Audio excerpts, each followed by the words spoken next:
Assalamualaikum warahmatullahi wabarakatuh. Saya Miranisa Ulhaq dari kelas C2 Akuntansi dengan nomor pokok mahasiswa 102200057. Di sini saya akan menjelaskan Ma'rifatul Insan bagian ke-9, yaitu nataijul ibadah atau hasil ibadah. Ibadah dalam Islam mencakup seluruh sisi kehidupan, ritual dan sosial.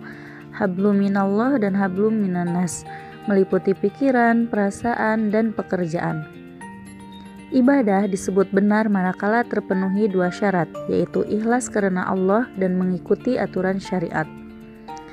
Para ahli tafsir sepakat bahwa yang dimaksud dengan ahsanu amala adalah akhlasuhum lillah dan atba'uhum li syar'iyah.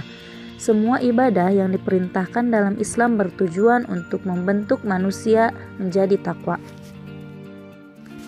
Ibnu Taimiyah berkata, makna asal dari kata ibadah adalah tunduk.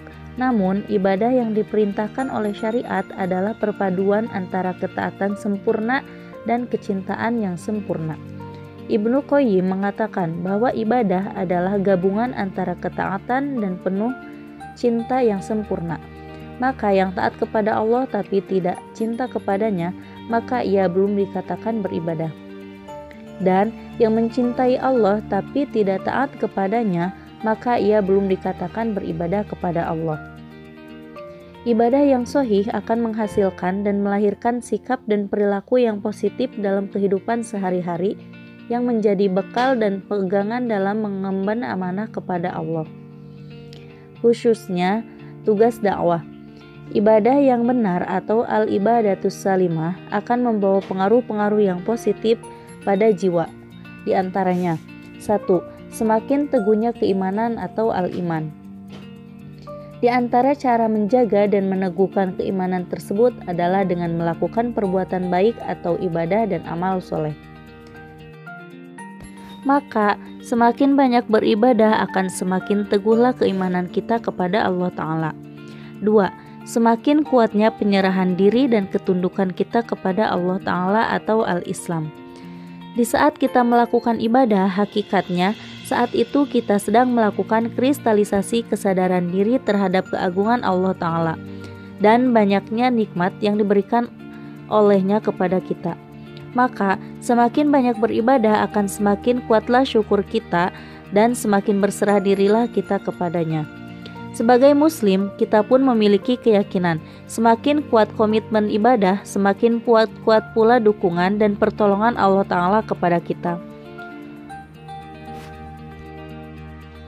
3. Memperkokoh ihsan. Rasulullah SAW bersabda tentang apa itu ihsan, yang artinya, kamu beribadah kepada Allah seakan-akan kamu melihatnya. Jika kamu tidak dapat melihatnya, maka sesungguhnya Dia melihatmu. Hadis riwayat Bukhari Muslim. Maka jika kita beribadah kepada Allah seraya terus berupaya memperbaikinya sehingga menjadi ibadah yang benar, akan semakin kuatlah ihsan kita. Dalam arti semakin kokohnya kesadaran akan muraqabatullah atau pengawasan Allah dalam diri. 4. Memperkuat sikap al-ikhbat atau ketundukan kepada Allah. Tujuan beribadah kepada Allah adalah menunjukkan al-ihbat atau ketundukan kepadanya agar Dia ridho.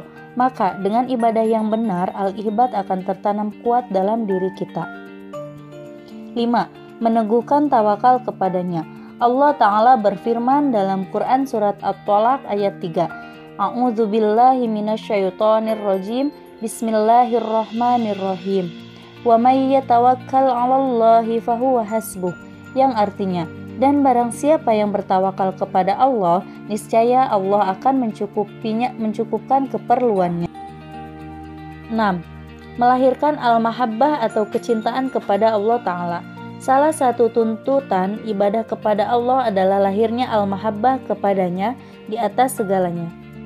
Jika ibadah kita benar, akan lahirlah keindahan dan kenikmatan mahabbah kepadanya. 7. Memupuk khauf atau rasa takut dan roja atau pengharapan kepada Allah. Jika kita beribadah dengan benar, akan muncul dalam diri kita rasa takut, jangan-jangan ibadah kita tidak diterima dan tidak diridhoinya.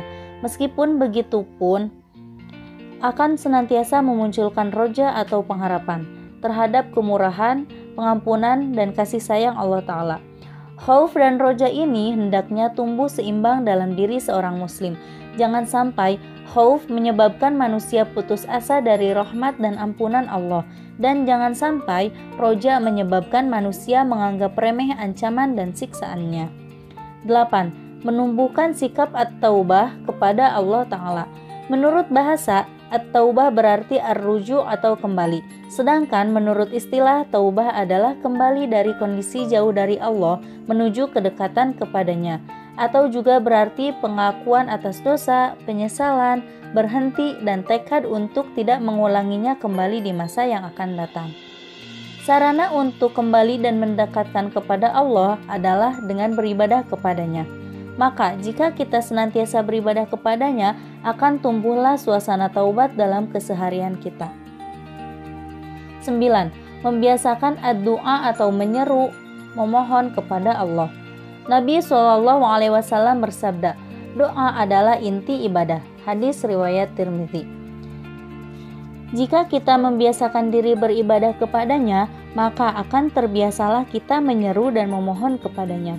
Dengan begitu, kita tidak akan termasuk ke dalam golongan orang-orang yang menyombongkan diri kepadanya. 10. Terwujudnya sikap khusyuk, yaitu lembut, tenang, tunduk, dan kerendahan diri di hadapan Allah.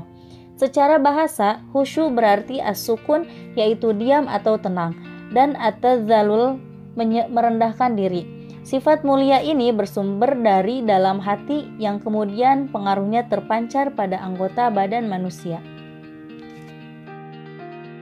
Dari uraian poin-poin di atas dapat disimpulkan bahwa al-ibadatus salimah atau ibadah yang benar akan menghasilkan pengaruh yang positif pada jiwa kita, yakni tertanamnya at-taqwa atau ketakwaan. Mungkin itulah yang dapat saya sampaikan, semoga bermanfaat. Terima kasih. Wassalamualaikum warahmatullahi wabarakatuh.